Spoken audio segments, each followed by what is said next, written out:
everyone, Cindy Olin here with Create Your Luck in Love, and I'm welcoming my very special guest today, Amy Amata. Hello. She is, she's a dear friend of mine and colleague and a client. So, something came up today around, you guys might have received the message. I don't know who's on because we're being filmed. So, we've got a wonderful filmer behind us. And if you're on, say hi. Feel free to ask your love and dating questions. Right now we're in Palm Springs at a beautiful resort. Apologize for the loudness. We're at the Riviera Palm Springs in case you want to stalk us.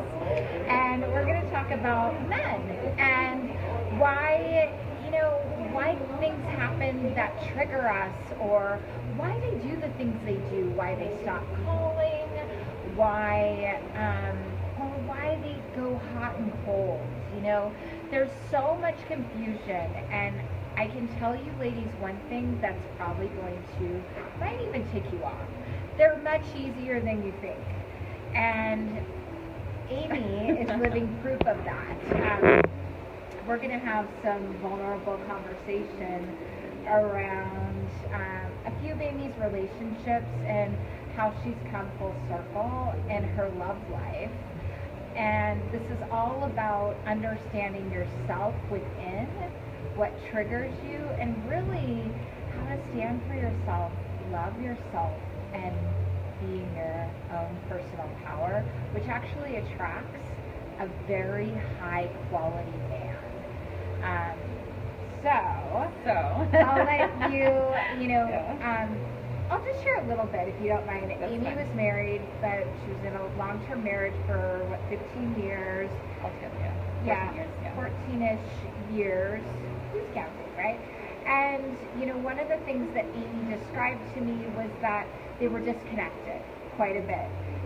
Amy was moving in one direction, he was moving in another direction. They very much loved each other, but didn't know how to close the gap, right? And Amy is a really beautiful person inside and out, and was always doing all the work in the relationship. Yeah. So I'll let you take some of that from here. And it's interesting because whenever I use the word divorce, it's one of those words that I feel has such a heaviness to it, and it was very painful, and to this day, my ex, he and I will always be each other's parts, but we were on two totally different trajectories, and we'd become so independent that we felt more like roommates than we did a married couple, which was hard. And speak into that, because I'm sure many of you guys have felt that way in the past. Definitely. Gosh, it makes me think about how we literally would come home from whatever we were doing, from work, and then it was like, oh, how's your day?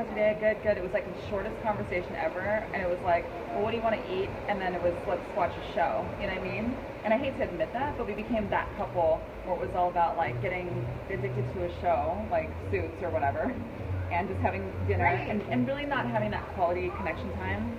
And I know that both of us wanted that, and sometimes I would bring it up, but we just kind of got really comfortable and lost track of what was most important. And they didn't really know how to create that space. Yeah, I know. Funny, we're the resort, yeah. We're at a resort, so we had a couple ladies looking at us as they were passing by. So fast forward, Amy gets divorced, and then Amy, being the beautiful, attractive catch she is, really brings in another man that she starts dating. Yeah, so I was at a wedding in Santa Fe, New Mexico, and just meeting really great people, and I met this guy, and we totally connected, and we're like, we should stay in touch. And the next thing I know, we're talking all the time, and he's flying up to Seattle. He lives in Albuquerque, and so we ended up dating for 9+ months, and it was just a lot of back and forth, and it was adventurous and fun and all that. However, and then I got the phone call. Then I got the phone call. But I had this moment where it was really weird because we were totally getting along fine, but just to be fully transparent, we were not on the same path. So even though I found myself again, totally different relationship, but we didn't want the same things in life. And I'm like, how am I here again? We don't have the same core values, but still not wanting to be alone, you know, and wanting to still be in this fun-loving relationship because he's a good guy.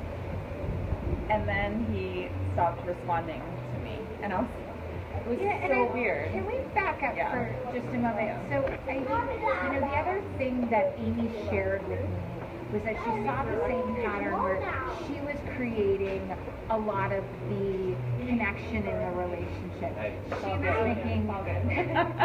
She was making we're getting a lot of people saying hi to us tonight. That's great. Anyway, she was doing most of the work in the relationship again. And it was, and once we started talking, she was so frustrated. She's like, I just don't get it. I do all the right things. I'm like, I'm a great girlfriend. No doubt she is. And what she was doing in her relationship is, I think, something that a lot of women can relate to, which was approaching the relationship like she did her business life. Like, all right, here, I'm in. Like let's do this. And maybe and it's all about connection. So I'm like trying to connect, reach out, and then, not blowing up his phone or anything, but I'm like, okay, especially in a long distance relationship, all we have is like either flying to see each other in person or calling or, chatting over Skype or whatever. Right. And the last time I reached out to him, I was like, hey, I haven't talked to you in a while. Why don't we catch up on Skype this weekend? And he was like, you bet. That was literally the last thing I heard from him. And this was a long time ago, but literally I reached out several times, like every few days. I'm like, this is so weird. I know he's kind of a lone wolf kind of guy, but this is odd. And then I told Cindy about it, and she was like, and I hate to admit this, okay? She's like, how many times have you reached out to him since that last email? I was like, well, it's been a couple of weeks, and I've reached out probably 4 or 5 times in different ways, like, sending a text message, and a couple days later giving a call, like, hey, I just want to make sure you're okay. At this point, I don't even know if he's okay. So you guys, this embarrassing, but that's what happened. Ladies, this happens, right? How many times have you been in a situation where a guy stops calling you cold turkey, and then you're like, I wonder if he's okay. Did he get in a car accident? You're starting to check the hospitals. I mean, I've done that. Or is he losing interest? I start making it about me not being good enough. And not feeling like you're enough, right? And one of the things that Amy shared with me, and you don't mind that I share this, is something that he said early on. Remember, ladies, when a man is not emotionally invested in you yet, he will share all of his cards. He will share everything with you. So he said to her, oh, the last girl I was dating, my last girlfriend, I realized it wasn't going to work out. And I stopped calling her.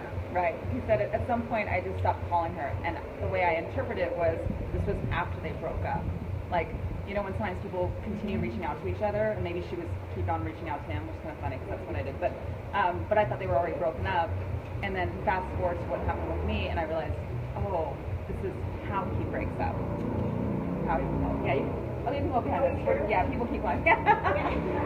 These people we know now. Yeah. So yeah. At any rate, then so I coached Amy around. Okay, let's stop. And let's look at you. You are so worthy of a man that sees what an amazing catch you are, how much you have to offer, and believe me, not only is she beautiful on the outside, she's beautiful on the inside. And so we started working around that piece, and she was really resistant. It was around the holidays, and I was like, all right, now we get to start practicing and dating. And she's like, no. Oh, let's wait till I remember it was holiday season. I was like, I'm just gonna wait till Jan. I'm gonna wait till the New Year. And she was like, why put your life on hold when you're clearly wanting an incredible man in your life? And Amy's ultimate vision was to bring in lasting love. And life is now. We don't know what's going to happen tomorrow. So she, what was great is with a little bit of resistance, she was like, I'm coachable. Let's do this. And, and we put her on a couple of dating apps with Tinder, Bumble. Yeah. You know, she starts swiping. There's no cute guys in Seattle. All the guys are bums here. What the heck? And you know, lo and behold, little by little, she started swiping. Go ahead. Yeah, so I started chatting with a handful of guys. Long story short, there was a guy that we chatted back and forth for just a couple days, and then he's like, well, do you want to grab a coffee? And part of me, again, was very resistant, but I had Cindy in my head, just don't get attached to whatever the result will be. Just put yourself back out there, even to move yourself forward energetically. So I'm like, all right, I'm coachable. Just go. It's just coffee, you know. Like, I might meet a nice person. We might become friends or not. It's fine. And so we met up, and I met a really wonderful man. Whom, on the first date, she calls me after the first. I'm like, you know, dying to know how it goes. I do that with all my clients, by the way. I'm so excited. And like, okay, so how'd it go? Well, you know what? He was a really nice guy. You know, the date lasts a little bit longer than you might have wanted it to. However, I think he's great. You know, we'll definitely be friends. And I'm like, there is something going on here. There's like, what's the disconnect? Yeah, because we went to coffee, and the coffee shop was closing. Then we went to dinner, and then I had to go. And even though I had a really nice time, I couldn't tell if he was attracted to me because he didn't seem all like, hey, you know. He was really nice. And I thought, okay, no matter what, I definitely want this person in my life, even if we become friends. And he didn't know if you were interested in him either, but that's a whole nother story. I want to stay really connected to, sorry about the noise, what the message is at hand. Fast forward, things started going really wonderfully in their relationship.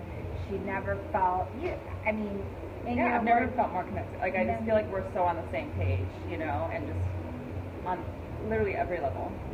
Yes. And there came a day about 2 months into their relationship when, and I'll let you take this over. Another phone call happened. Like, what? Yeah, so he What called the? me. I was out of town at the time, and he just was like, hey, I think I need some space. And I was like, and we were going so strong, and I was so shocked, and I asked him some clearing questions because I was just like, all right, this is like space that's in a step out, and just tell me, because I'm too old for this kind of, you know.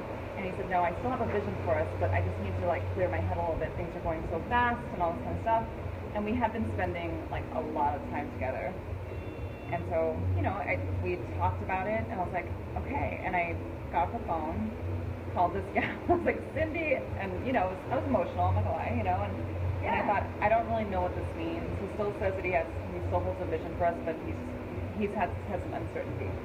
So what happens in the sphere of a man actually getting deeper with a woman is they freak the F out. I freaked the F out. Not to him, but they to do. Cindy. Yeah. They do too.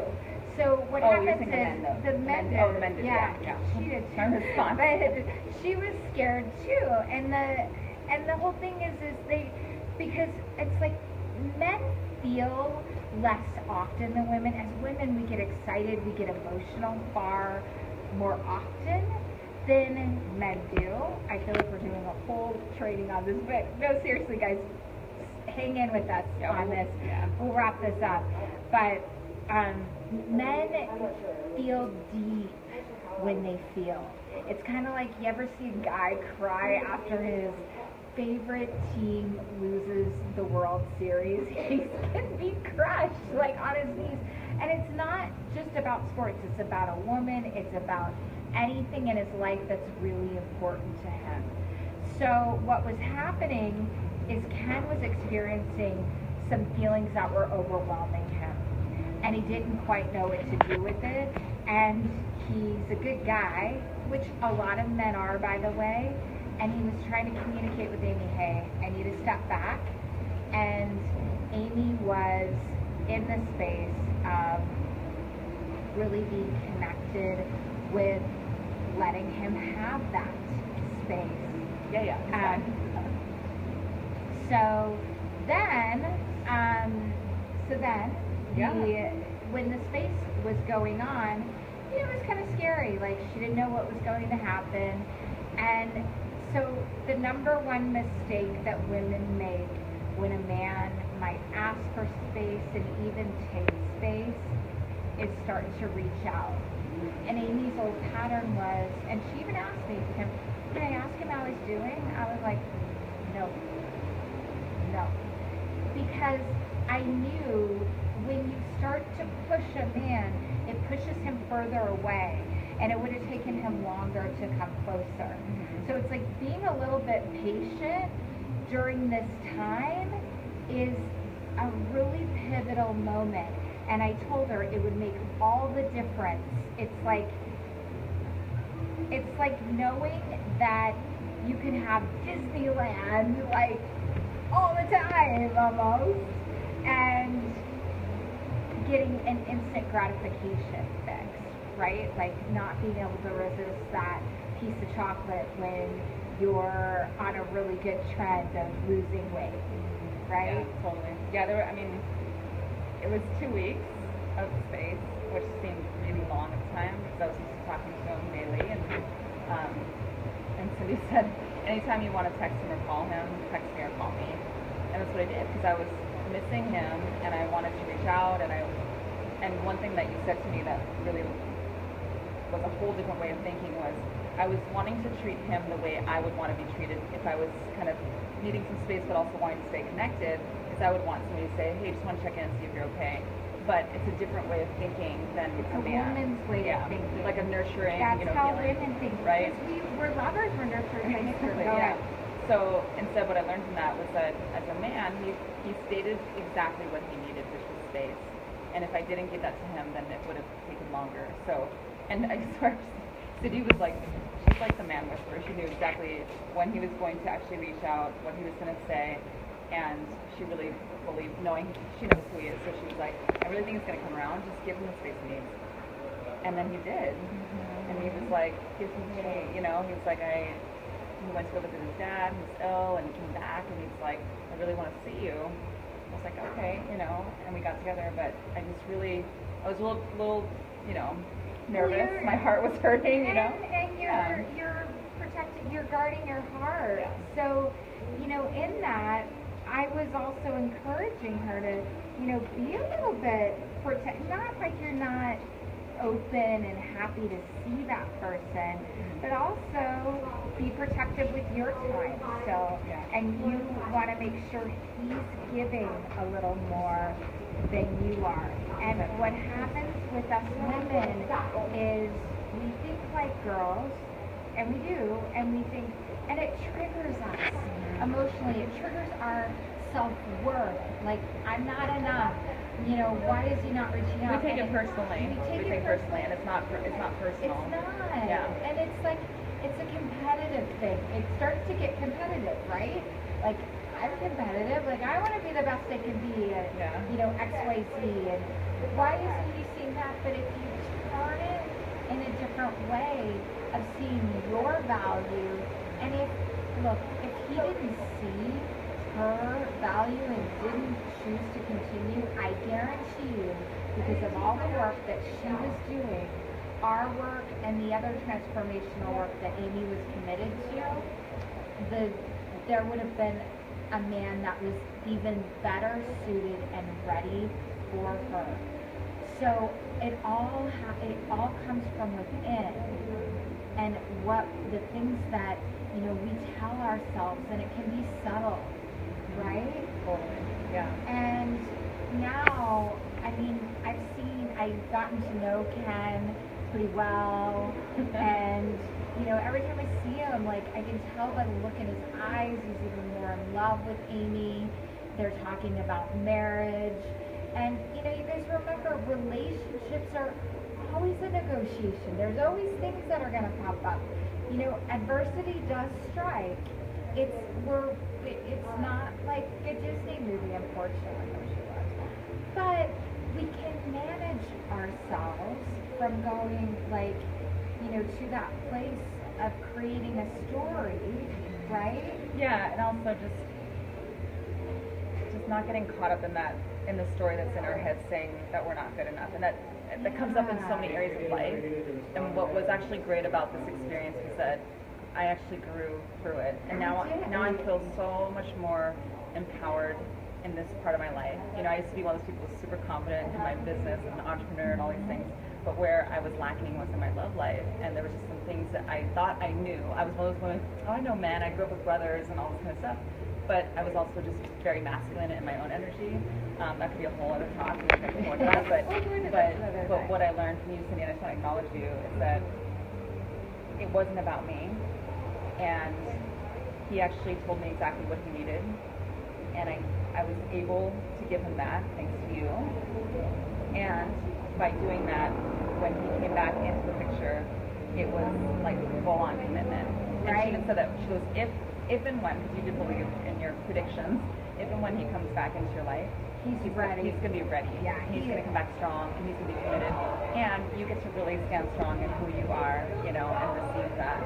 So it's just, now I can see myself as a deserving, lovable woman that deserves a man that can show up for me the way that I show up for him, which is great. And I'm more in love today than I've ever been, and he's so in love with me, and I feel like he shows it every day. He just, yeah, he's great. I go on love.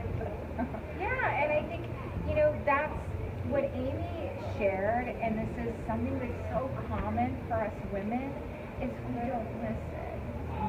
We don't listen when they say, hey, I need space, or can we talk tomorrow? Or hey, I don't know if I ever want to be married in my life. Right. Like, it's just something I dated when that was something I do want. Yeah. But listen. And, you know, Amy and I talked through a lot of that, and she realized that, you know, again, on a deeper level, they weren't aligned. But yeah, like, hey, I don't know if I want to get married, or if you really want children, I don't see myself having kids. Like, it's save your heart, time, and energy, and move forward, because believe it, there are plenty of men that want what you want. And once you start to become aligned to that and believe that you're so worthy of receiving it and doing that inner work, which I teach, it's beautiful, you know. And you guys, I have my latest online event coming up, the second annual Successful Woman's Guide to Meet and Marry Her Man. Amy will be featured. You're going to love our talk on there. And, you know, we'll share the link below. Amy is a powerhouse business coach, woman entrepreneur, and she's actually got a really amazing retreat coming up. So, I don't know. Any of you powerhouse ladies that might be interested in checking it out, we'll post the link below as well. Also, any questions, happy to answer. Saying hi to anybody out there in the live world. I can't see you, but we can see you. And thanks to Talia for filming us. Thank you, Talia, for filming us. And just sending to everyone lots of love, energy on this Saturday night. And really, you know, I know Amy and both of our intention is that this gets to the women that really need to hear this message right here, right now. So sending lots of love. Bye, everyone.